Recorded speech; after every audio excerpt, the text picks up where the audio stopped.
already past 7 when I carried the last box out to the truck, and I was trying to figure out how to wedge a duffel bag between a toolbox and a sleeping bag, when she came around the corner of the hedge with a pair of gardening gloves in one hand, and a look on her face like I'd personally offended her property value.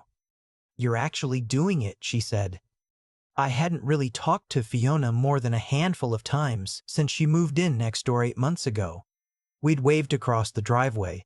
I'd helped her drag a recycling bin back from the road once after a windstorm. That was about the extent of it. "Heading up to the cabin," I said, "my grandfather's place, up near Bancroft." She looked at the truck. It was a 2003 F-150 I'd been nursing along for 2 years, dented on the passenger side from a parking lot incident I didn't want to talk about, with a camper shell I bolted on myself the previous fall. It looked exactly like what it was, a vehicle held together by stubbornness and optimism. "That thing is making it to Bancroft?" "It's made it further." "When?" I thought about it. Fair point. I pushed the duffel in sideways and it fit badly. "It only has to get there. I'm not in a hurry." Fiona pulled off one of her gloves and squinted at the camper shell. There was still mud on her boots from whatever she'd been doing in the back garden. She had that particular kind of quiet that made you feel like she was computing something. "How long are you going for?" 2 weeks, maybe 3. I put in for vacation time before I could talk myself out of it. She nodded slowly. "And you're going alone?" "That's the plan." She looked at the truck for another second. Then she said, almost like she was thinking out loud, "I haven't been anywhere in 2 years." I wasn't sure how to take that. "You should go somewhere then." "Maybe." She put her glove back on, started to turn away. I don't know why I said it. I really don't. Something about the way she'd said it. Flat, factual, like she was just reporting the weather on herself. "You could come up," I said. "I mean, there's a second bedroom. It's not fancy. The water pressure is terrible and there's no cell service past Minden." I heard how it sounded. I'm just saying it as an option. It's not. Fiona turned back around. "When are you leaving?" "Now. Like right now." She looked at her garden gloves, then at the truck, then back at me with an expression I couldn't quite read. "Give me 20 minutes, she said. I actually laughed. "Okay." "I'm serious." "I know, 20 minutes. She went inside and I stood in the driveway, not entirely sure what had just happened. I checked the oil. I rechecked the oil. I rearranged the back of the camper shell for no reason. At exactly 19 minutes, Fiona came back out with a backpack over one shoulder, a canvas grocery bag in the other hand, and her hair down instead of pulled back. She'd changed out of the gardening clothes. She looked like someone who had been ready to leave for a long time and was just waiting for the right question. She threw the backpack in through the tailgate. "The cell service thing is actually fine," she said. "I could use less of that." I got in. She got in. The truck started on the first try, which felt like a good sign, or maybe like the universe was lulling me into something. We made it through Peterborough without incident, which was about an hour out. Fiona had brought 2 thermoses of coffee, a bag of sunflower seeds, and an assortment of things from her pantry that she described as expedition snacks, and I described as an unusual combination. Rye crackers, a sleeve of those thin ginger cookies, almonds, 1 apple. "You packed us in 20 minutes. "I've had the bag mostly packed for a month," she said, and then looked out the window like that was a perfectly normal thing to say. I thought about asking about it, decided to let it sit. She had a good travel voice, easy to talk over, not demanding, but if you went quiet, she'd leave the quiet alone instead of filling it immediately. She worked in graphic design, freelance, had done it for 6 years out of a home office, which explained why I rarely heard anything from next door except sometimes music in the evenings and, once, what sounded like a very long phone call that ended abruptly. She'd moved to Guelph from Halifax 2 years ago after something she called a necessary change of situation and didn't elaborate on, and I didn't push. I told her about the cabin. My grandfather, Roland, had built most of it himself in the early 70s on 40 acres above a narrow lake called Heron Lake, which wasn't on most maps. He died 3 winters ago and left it to me and my brother. But my brother lived in Vancouver and wasn't interested in making the drive, so the place had been sitting mostly untouched. I'd been up once to deal with some paperwork and a sagging section of eaves. This trip was different. I wanted to actually be there, spend time with it, figure out what to do with it before the family had to make a decision. What's the decision? Whether to keep it or sell it. Do you want to sell it? No. So what's the decision? I glanced at her. She was eating sunflower seeds and watching the road with genuine calm. It's more complicated than that, I said. Okay, no argument, just accepted it. That was the first hour. The second hour was fine until it wasn't. We turned off the main highway onto a 2-lane road heading north, and the truck had started making a sound. Not a loud sound, not an alarming sound, exactly. More like a sound that reminded you it was also a machine with opinions. What is that? Fiona said. It's been doing that. Since when? A while. She looked at me. That's very reassuring, thank you. It usually settles down. It did not settle down. It got slightly louder around Bancroft, and then the dashboard lit up with a check engine light in that casual way it has of ruining your day. And I pulled off into a gas station on the edge of town and stood in front of the open hood while a light September wind pushed dead leaves across the parking lot. Fiona stood beside me. Okay, she said, tell me the optimistic version. The optimistic version is it's just the oxygen sensor. It gets moody in the fall. And the real version? I looked at the engine. The real version is I'm not sure yet. She pulled her jacket tighter and said, all right, what do you need? Not what's wrong, not should we turn around, what do you need? I noticed that. The kid working the station was about 20 and knew more than I expected. Between the two of us and a 20-minute look with a borrowed diagnostic tool, we determined it was in fact the sensor, and while it wasn't going to strand us, I'd need to watch it. He sold me a can of a fuel system cleaner that he said his dad swore by and charged me $11 Canadian, which felt fair. Fiona had gone inside during all of this and came back with 2 sandwiches from the deli counter and a bottle of water for each of us. Egg salad on rye. Not my first choice, but I was hungry enough that I didn't say that. Egg salad, I said. It was that or tuna. You don't strike me as a tuna person. Why? She considered. You just don't.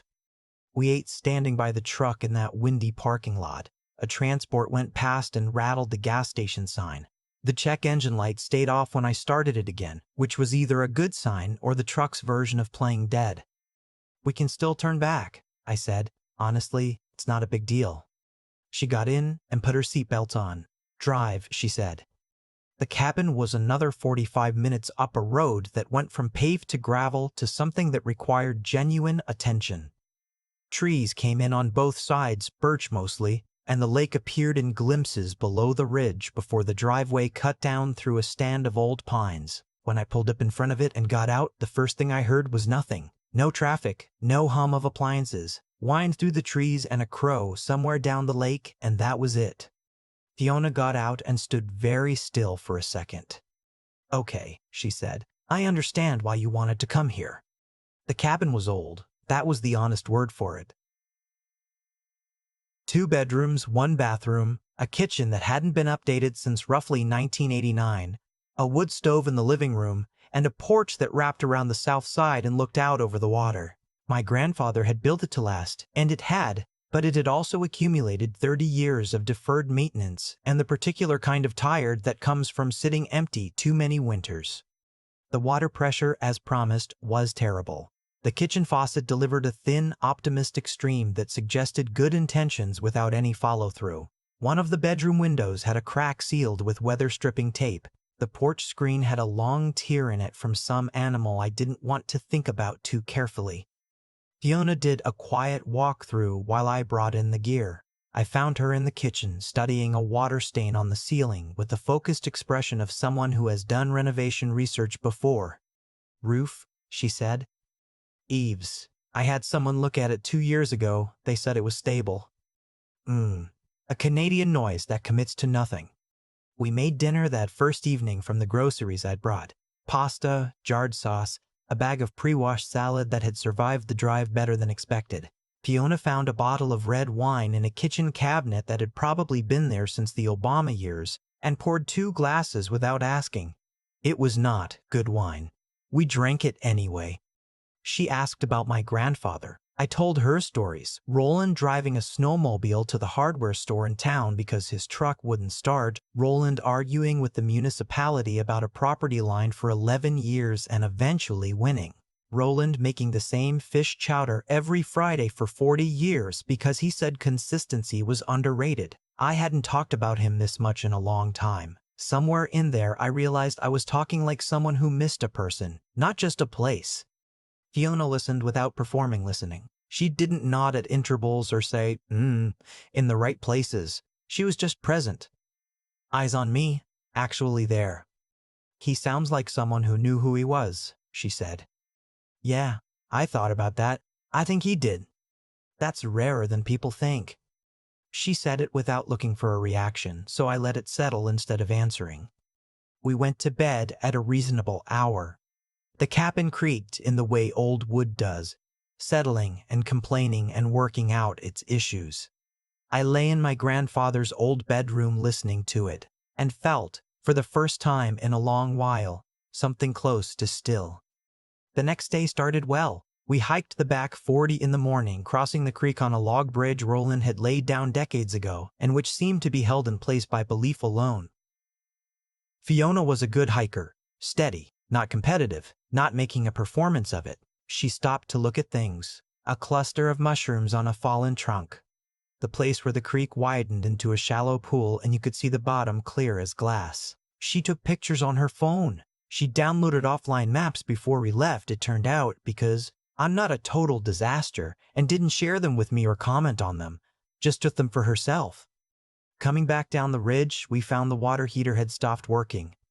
Not all the way. It was producing water that had vague aspirations toward warmth but wasn't committing. I spent an hour and a half on it while Fiona read on the porch with a second cup of coffee and periodically called through the window to ask how it was going. Still going, I'd say. Excellent update, thank you. Eventually, I got it working by relighting the pilot and adjusting something I didn't fully understand that my grandfather had labeled with a piece of masking tape that said the fussy one. It worked after that, I don't know exactly why. Fixed, I called out. There was a pause from the porch. I had complete confidence in you. You very obviously did not. That's fair, she said and turned a page. The nights got cold quickly up there. September in northern Ontario is a different kind of fall than it is in the city. It means business. The wood stove became the center of the evening, and we'd work out the fire together. Fiona discovering she had opinions about stacking that she was willing to defend. Me discovering I was fine deferring to her on this because she wasn't wrong.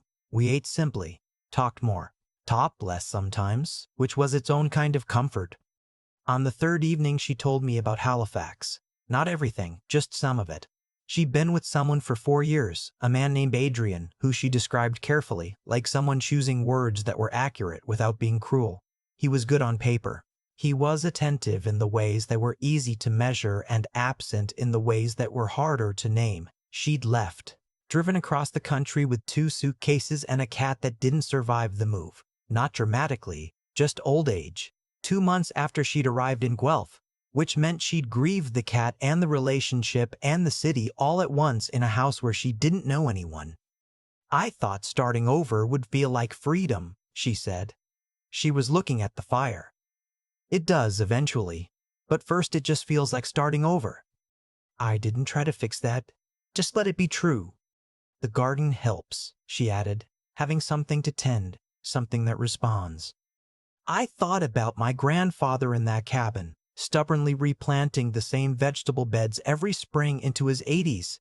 Yeah, I said, I think I understand that. She looked over at me then.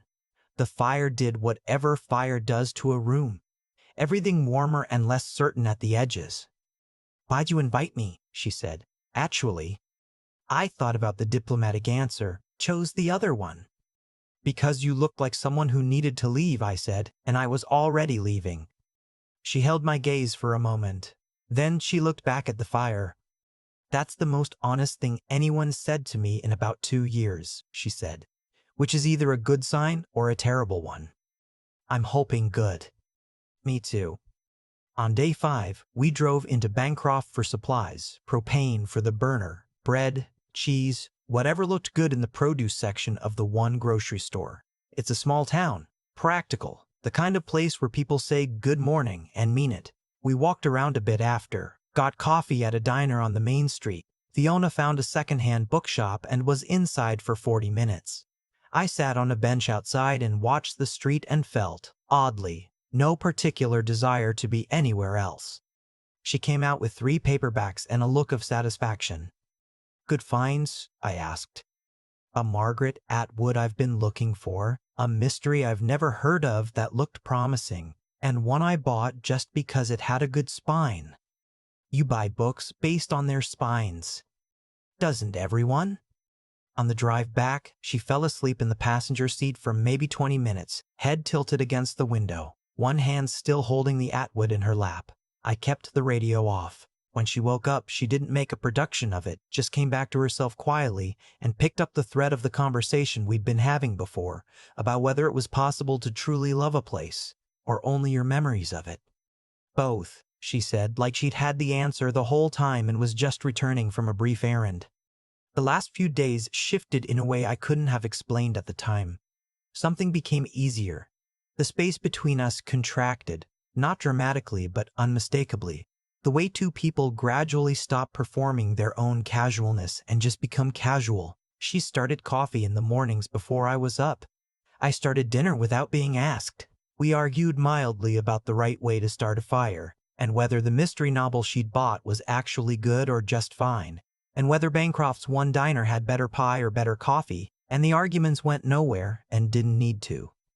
On the second to last night, we were on the porch after dinner, the kind of dark that only happens far from city lights. The lake gone completely black below us, and the stars doing what stars do when they finally have the room for it. Fiona had a blanket around her shoulders. I had my grandfather's old sweater on, the one that smelled like the cedar chest I'd found it in. She said, "I've been trying to figure out when this stopped feeling like a trip." I looked at her. "What does it feel like now?" She thought about it, like something I didn't know I needed. She paused. "Which sounds like a thing you'd put on a motivational poster, and I hate that, but it's still true." I laughed. "I know what you mean." She was quiet for another moment. Then, without drama, without preamble, she reached over and took my hand. Just held it. Her fingers were cold from the night air. Neither of us said anything. The lake sat there below us, and the trees moved slightly in the wind, and the stars did their patient thing. After a while, she said, "I looked up what to do about the porch screen. It's a simple fix. I can show you tomorrow." "Okay," I said. We stayed out there until it got too cold to stay. The last morning, I woke up before she did and made coffee and stood on the porch with it, looking at the lake in the flat gray light before the sun cleared the tree line. It was the same view I'd been looking at all week, and it looked completely different somehow. Or maybe I was different. I hadn't been keeping track carefully enough to know which one. I heard the screen door behind me and Fiona came out with her own mug. She stood beside me for a minute without speaking. "What time do we need to leave?" she said. "If we want to avoid the Sunday traffic through Peterborough, probably by 10. She nodded. We had 2 hours. She went in and started making breakfast, eggs, toast, the last of the cheese, and I sat at the kitchen table and watched her move around my grandfather's kitchen like she'd had a week to learn where things were, which she had, and thought about the person I'd been the morning I was loading that truck. How sure I'd been that I needed to be alone. How badly I'd been wrong about that. We packed in about an hour, neither of us fast about it. Fiona fixed the porch screen first, which took 15 minutes with a Rolex spline and a screen roller she'd bought in Bancroft specifically for this. She did it precisely. I held the screen taut when she needed me to and stayed out of the way when she didn't. "There," she said when it was done. I looked at it, looked at the cabin, thought about my grandfather who'd spent 40 years putting himself into this place, one repair at a time. "I'm going to keep it," I said. Fiona looked at me. "The cabin. I'm going to keep it." She smiled. Not a big one, just the kind that means yes, that's right. We loaded the truck, and I locked up and stood in the driveway for a long moment looking at the cabin the way you look at something you're not ready to leave but have to. Fiona didn't rush me. The drive back was mostly quiet, good quiet, the kind that's comfortable rather than empty. She slept again for a while, Atwood open and face down in her lap. I watched the road come at us, birch giving way to highway, highway giving way to the familiar flatness of southern Ontario. I thought about nothing specific. That felt like an achievement. We hit the outskirts of Guelph in the early evening. Familiar streets, Tim Hortons at the corner. The particular low light of a Sunday in the suburbs. I turned onto our street, and something in my chest tightened the way it had at the start of the week. But different. Less like a cage, more like a fist closing around something I wanted to hold on to. I pulled into my driveway, cut the engine. The truck ticked quietly in the cooling air. Neither of us moved. Fiona was looking at her house through the passenger window. Her backpack was at her feet. The 3 paperbacks were in the grocery bag behind her seat. "Well," she said. "Well." She didn't open the door. I looked at my hands on the wheel for a moment and then said, "It's strange, coming back to the same place." She was still looking at her house, her garden, the hedge she'd been working on when I'd found her that morning a week ago. It looks smaller. The street, the whole thing. She finally turned toward me. "I keep thinking about what you said, about your grandfather knowing who he was." "Yeah, I want that." She said it simply, no performance. "I've been managing things for 2 years. I want to stop managing and actually be somewhere." I didn't answer for a moment. Then I said, "You could start by not pretending this week was just a week." She held my gaze. Something shifted in her expression, the last layer of whatever careful composure she'd been maintaining. "That would require admitting I have no idea what I'm doing." "Neither do I." "That's not very reassuring." "I know," I said. "I'm saying it anyway." She let out a breath that was almost a laugh. Then she reached down, picked up her backpack, and instead of opening her door, she dropped it behind my seat. Like it was obvious. Like there was no version of the next hour in which she was across the hedge instead of here. "I'm going to need to water my plants at some point," she said. "That's fine." "And I want to finish the Atwood." "Also fine." She looked at me with that same expression she'd had the morning she'd come down her steps with the duffel bag, like she was capable of surprising herself and had decided that was something to lean into rather than apologize for. "Okay then," she said. I didn't move either. We just sat there in the driveway in the quiet truck as the evening settled around us, our street exactly as we'd left it, and somehow, because of that, completely changed. I've thought a lot about the moment Fiona dropped her backpack behind my seat instead of opening the door. It was such a small thing. No speech, no declaration, just a choice made quietly and without fanfare, the way the real ones usually are. And I keep coming back to it because I think that's what this whole thing taught me. That the life you actually want doesn't usually arrive with a lot of noise. It arrives in a driveway on a Sunday evening, and you either recognize it or you don't. I almost didn't invite her. I almost let the moment pass the way you let 100 moments pass when you're moving through your days on autopilot, ticking things off, managing the schedule, keeping the surface smooth. That's what I'd been doing for longer than I want to admit. I wasn't unhappy exactly. I just wasn't paying attention. And there's a kind of slow damage that comes from that. From going through the motions so well that you stop noticing you're doing it. What I saw in Fiona, from the very beginning, was someone who had already paid that cost and was trying to find her way back from it. She'd made the right practical decisions. She'd left something that wasn't working, moved somewhere new, started over. All of it took real courage. The kind that doesn't look like courage from the outside because it's quiet and unglamorous, and you do it mostly alone. But she'd also gotten good at a kind of surviving that wasn't quite living. She told me as much by the fire that third evening, without asking for sympathy. Just stating a fact about herself clearly, the way honest people do. That honesty is what I kept returning to. The whole trip, she never performed anything. She fixed the porch screen because it needed fixing. She said the coffee was terrible and drank it anyway. She told me about Adrian without making herself the hero or the victim of that story.